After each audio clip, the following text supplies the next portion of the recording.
Hello students, আশা করছি সবাই ভালোই আছো এবং ঠিক করে পড়াশোনাও করছো। আজকে আমরা কম্পিউটার সায়েন্সের জন্য যে সির ক্লাসটা স্টার্ট করেছিলাম তারই কন্টিনিউয়েশন করব এবং সিতে যে ভিডিওগুলো আমি অলরেডি 3-4টে ভিডিও আমাদের হয়ে গেছে সিতে। যদি কেউ না দেখে থাকো অবশ্যই আগের ভিডিওগুলো দেখে নাও, নাহলে কিন্তু সেটা বুঝতে পারবে না। একদম বেসিক থেকে শুরু করছি। আগের দিন আমি একটা প্রোগ্রাম লিখিয়ে দিয়েছিলাম, এরকম একটা প্রোগ্রাম লিখিয়ে দিয়েছিলাম 2 নম্বরের অ্যাডিশান করিয়ে, এবং সেই অ্যাডিশান করানোর পরে আমি বলেছিলাম প্রত্যেকটা লাইনের মানে ধরে ধরে আমি লিখিয়ে দিয়েছিলাম। ওখানে লেখা ছিল, যদি না কেউ নতুন হলে না দেখে থাকলে অবশ্যই ওটা দেখো, তবেই এটা বুঝতে পারবে, না হলে কিন্তু ভুলে যাবে ব্যাপারটা। আমি আজকে এই লাইন বাই লাইন ধরে ধরে এক্সিকিউট করব, ঠিক আছে? আমি যেমন লিখিয়ে দিয়েছি ওটা আজকে লাইন বাই লাইন ধরে ধরে আমি এক্সিকিউট করব। প্রথমে বোর্ডে এঁকে দেখাই, প্রোগ্রামটা রান কি করে করব, মেশিনে কি করে বসবো, সব কিছু আমি আজকে ক্লাসেই বলে দেবো। ওকে, প্রথম প্রোগ্রাম যেহেতু আমাদের বেসিক্যালি আমাদের কি থাকে, টার্বো সি কম্পাইলারের মধ্যে, বা আমি যেহেতু টার্বো ধরেই করাবো বা ডেপসি যাই হোক না, টার্বো সি বা ডেপসি কম্পাইলারের মধ্যে একটা এরকম ইনক্লুড বলে একটা ফোল্ডার রাখা আছে। আমি সেই ফোল্ডারটাও আজকে খুলে দেখাবো। ইনক্লুড বলে একটা ফোল্ডার আছে, ইনক্লুড বলে একটা ফোল্ডার আছে, যার মধ্যে বেসিক্যালি কি আছে না, কিছু হেডার ফাইলস রাখা আছে। সাপোজ একটার নাম হচ্ছে stdio.h, যেটা আমি ইউজ করেছি। সাপোজ এখানে আছে এরকম কোণীয় যাই বলো না কেন, কোণীয়.h এরকম রাখা আছে। আরও অনেক হেডার ফাইল আছে, আমাদের অনেক হেডার ফাইল আছে। ধরো string.h, process.h, math.h, stdl.h, প্রচুর আছে এরকম। আমি ধরো এটাকে দিচ্ছি math.h। আমরা আস্তে আস্তে করে এই ধরনের কিছু হেডার ফাইল, কিছু ফাংশনসে যখন ঢুকবো তখন আমরা এই ধরনের হেডার ফাইলগুলো সম্বন্ধে জানবো, এবং কোন ফাংশন কিভাবে থাকে না থাকে সেগুলোরও আমরা ডিটেলসে যাব। এই stdio.h এর মধ্যে কিছু লেখা আছে। কোনটা লেখানো আছে এই প্রোগ্রামের মধ্যে? না, এই যে printf আর scanf ফাংশন লেখা আছে। এই printf আর scanf এই ফাংশনটা কিভাবে কাজ করবে না করবে তার ডিটেলস লেখা আছে। আমি এখানে কোণীয় নিয়েছি কেন না, এই যে clrscr আর এই getch এই দুটো কিন্তু কোণীয়র মধ্যে লেখা আছে। clrscr আর getch এই দুটো ফাংশন কিন্তু আমাদের কোণীয়র মধ্যে আছে। ওকে, আর আমি স্ট্রিং বা প্রসেসে যাচ্ছি না, কি আছে হ্যান ত্যান, আমি এগুলোতে যাচ্ছি না। এবার আমি প্রোগ্রামটা এক্সিকিউট করা স্টার্ট করি। যে কোনো প্রোগ্রাম বা আমাদের এই মেন মানে এটা সি এর প্রোগ্রাম আমাদের কি হবে, কোথা থেকে এক্সিকিউট হবে না, এই মেন থেকেই এক্সিকিউট হবে। আমি এক্সিকিউট করে দেখাবো, দেখবে মেনের কাছেই প্রথমে আসবে, মেন থেকেই এক্সিকিউট শুরু হবে। যেই মেন থেকে এক্সিকিউট শুরু হবে, প্রথমে সিতে প্রথমেই কি করতে হয় না, ভেরিয়েবল ডিক্লেয়ার করতে হয়। যে আমি যে যে ভেরিয়েবলগুলো ইউজ করব এগুলোকে কি বলে আমি লিখিয়ে দিয়েছি, দেখবে ABC এক একটা করে ভেরিয়েবলের নাম। এবং আমি যেহেতু টার্বো ইউজ করছি, এখানে ইন্টিজার বলে ভেরিয়েবল ডিক্লেয়ার করেছি, ইন্টিজার ডেটা টাইপ, এগুলো কত করে জায়গা নেবে। আমি সাপোজ এখানে একটা ছবির মাধ্যমে এটাকে বোঝানোর চেষ্টা করি যে কি করে হচ্ছে। সাপোজ আমার কাছে এই ফাংশনটা হচ্ছে মেন ফাংশন। যে কোনো ফাংশন এক্সিকিউট হলো কোথা থেকে, মেন থেকে শুরু করলো এই প্রোগ্রামটা, এবং যখনই পাচ্ছে ইন্ট ABC, সে কি করছে, তখনই এর জন্য 2 বাইট, বি এর জন্য আর একটা 2 বাইট, এবং সি এর জন্য আর একটা 2 বাইট টের জায়গা নিয়ে নিচ্ছে। কোথায় নিচ্ছে? যে কোনো প্রোগ্রাম এক্সিকিউট কোথায় হয়, র্যামে হয়। আমরা এই ডিটেলসগুলো আরও যাব, আরও অন্য সাবজেক্ট যখন পড়বো তখন এইগুলো অ্যাকচুয়ালি র্যামে জায়গা নিয়ে পেল। জায়গা পাওয়ার পরে প্রথমে কি পাচ্ছে না, clrscr কি করে না, আউটপুট যে স্ক্রিনটা আছে, সাপোজ আমি এখানে আউটপুট স্ক্রিন আঁকছি, এটা আমার কাছে আউটপুট স্ক্রিন, তোমরা এখানে নিচেও করতে পারো আউটপুট স্ক্রিন।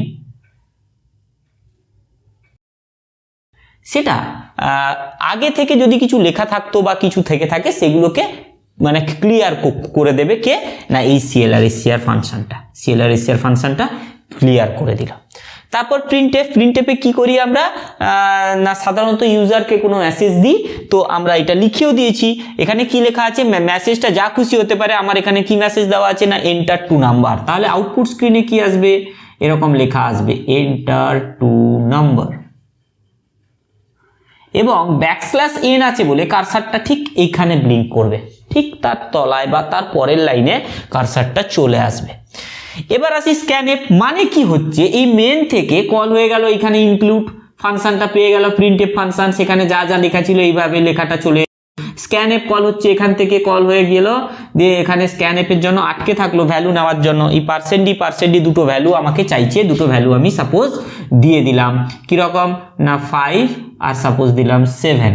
তাহলে কি হবে, স্ক্যানএফে পার্সেন্ট লেখা আছে দুটোই, ঠিক আছে, আমি দুটো ভ্যালু দিলাম, সে নিল, কিন্তু প্রথমের ভ্যালুটা সে কোথায় পাঠাবে, এই পার্সেন্টটা অ্যাকচুয়ালি এই অ্যাম্পারসাইন এর জন্য, এই পার্সেন্টটা অ্যাকচুয়ালি অ্যাম্পারসাইন বি এর জন্য। এই অ্যাম্পারসাইন মানে কি বলেছিলাম, অ্যাড্রেস বলেছিলাম। তাহলে সে কি হবে, এ বলে যে ভেরিয়েবলটা তৈরি হয়েছে বা জায়গাটা তৈরি হয়েছে, ওই জায়গাতে প্রথম ভেরিয়েবল, প্রথম যে ইনপুট করেছি সেটা কি না 5, তাহলে এতে যাবে 5, আর বিতে যাবে কোনটা না সেকেন্ড যে ভ্যালুটা দিয়েছি আমি, তাহলে বিতে যাবে 7। এভাবে জাস্ট কপি করবে, মানে ওর মধ্যেই নেবে করে ভ্যালুটাকে ইনপুট হিসাবে নেবে। ওকে, এরপরে কি বলেছিলাম না C equal to A plus B, মানে কি হবে এর ভ্যালু আর বি এর ভ্যালু যোগ করে সি তে স্টোর করবে, কত আসবে না 7 আর 5 কত হয় না 7 আর 5 12, তাহলে সি তে কত যাবে স্টোর করবে কত, এই জন্য আমি অ্যারোটা এরকম দিয়েছিলাম, আগে যোগ করবে পড়বে, তাহলে 7 আর 5 যোগ করে কত হবে না 12, এই ভ্যালুটা কোথায় যাবে সি তে যাবে। ওকে, এরপরে কি বলছি না printf the result is equal to percent D, তাহলে কি বলছি এরকম লেখা আসবে the result is equal to percent D, মতো সি এর ভ্যালু কত, সি এর ভ্যালুটা লিখতে চাইছি, তাহলে সি এর ভ্যালু কত 12, ঠিক এইভাবে আসবে।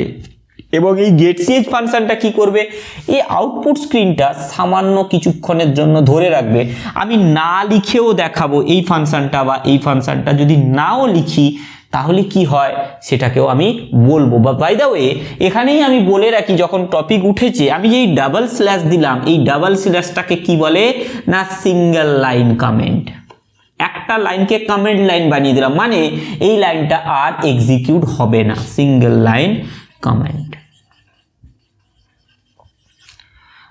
এটাও সিঙ্গেল লাইন কমেন্ট।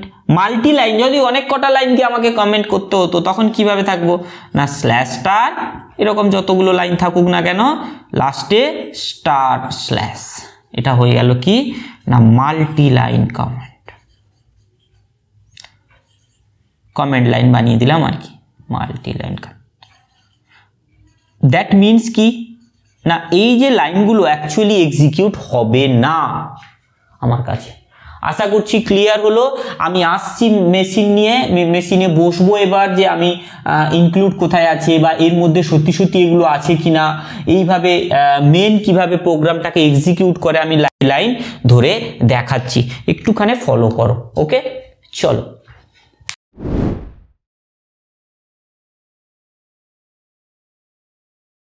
আচ্ছা, আমরা মোটামুটি বোর্ডে তো বুঝলাম যে কি করে হচ্ছে, কিন্তু আমরা এটাকে প্র্যাকটিক্যালিও করে দেখব। আমরা যেটা ইউজ করব সেটা হচ্ছে টার্বো সি প্লাস প্লাস বলে যে সফটওয়্যারটা আছে, ওটাতেই আমি অ্যাকচুয়ালি প্রথম দিকটা একটু দেখাবো, কারণ এটাতে একটুখানি বুঝতে সুবিধে হবে, এবং বেসিক তো, বেসিক থেকে শুরু করছি, তাহলে এটাতে ইজি হবে।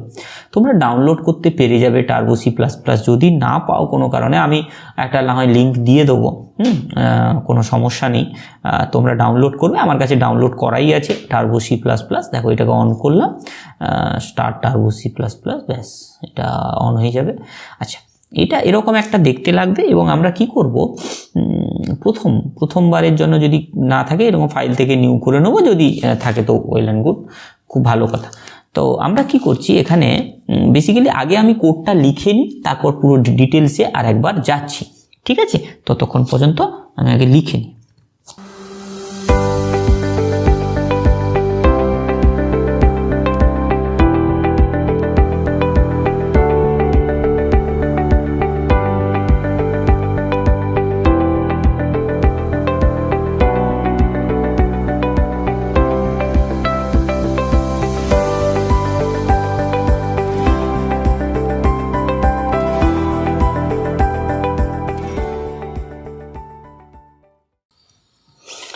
তো আমার মোটামুটি লেখা হয়ে গেছে। লেখার পরে তোমরা যেটা করবে সবার আগে এটা একটা সেভ করে নেবে। সেভ করলে সুবিধে পাবে তোমরা। এরকম সেভ অ্যাজে যাবে, সেভ অ্যাজে দিয়ে গিয়ে একটা নাম দেবে।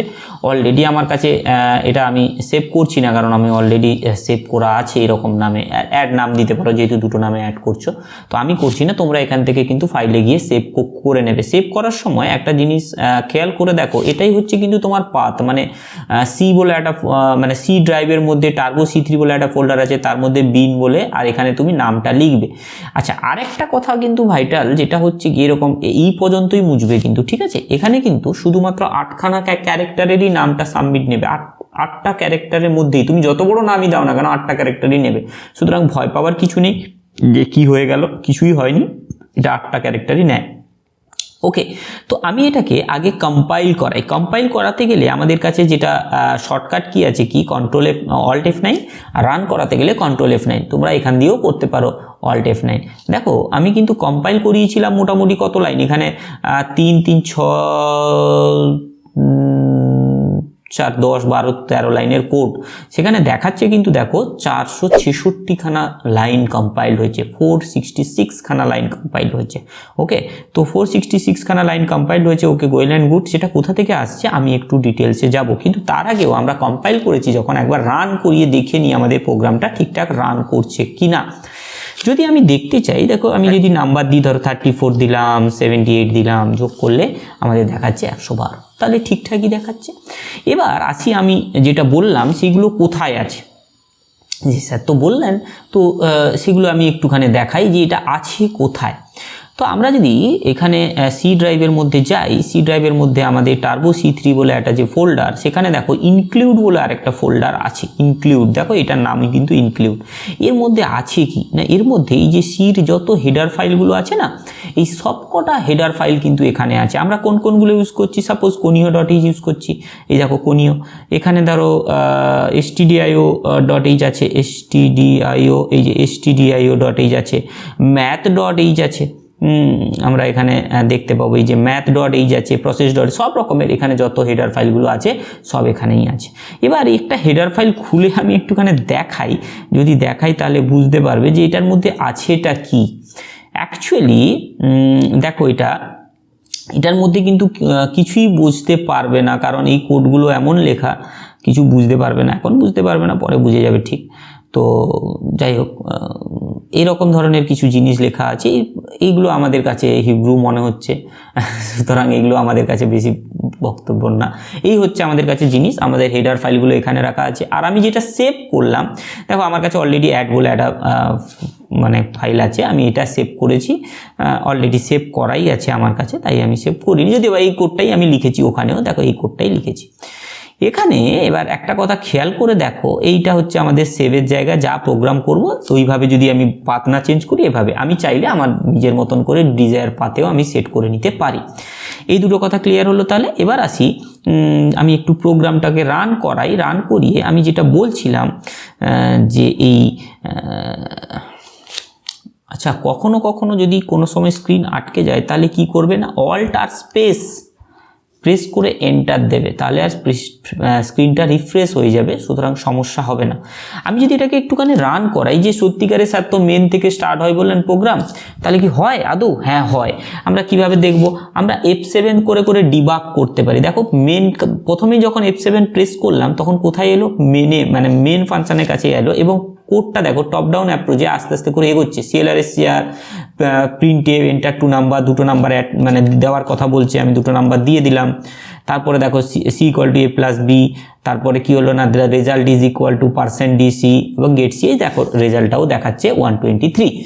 তাহলে এখানে আমাদের এইভাবে আমরা দেখতে পারি, এবং মেন থেকেই যে এক্সিকিউট হচ্ছে সেটাও ভালোভাবে আমরা বুঝতে পারি।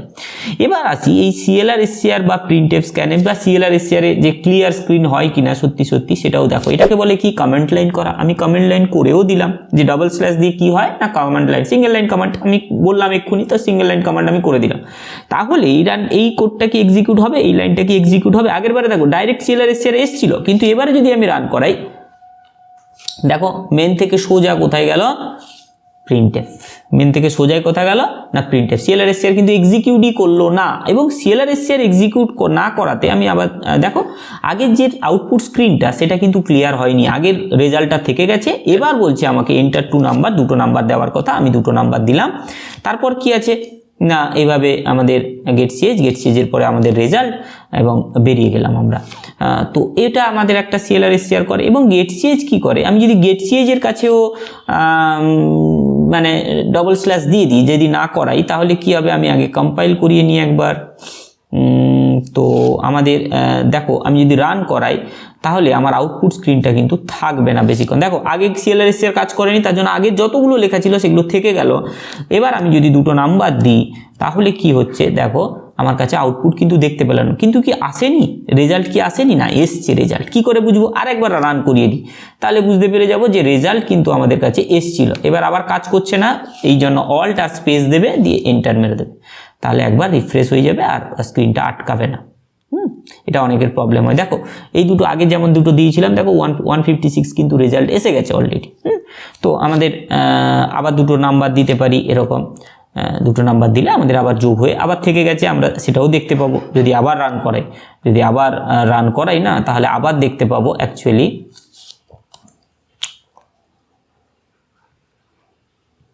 দেখো রেজাল্ট ইজ 123, এবং দেখাচ্ছে, অবশ্যই দেখাবে, এটা নিয়ে কোনো ভাবার কোনো কারণ নেই।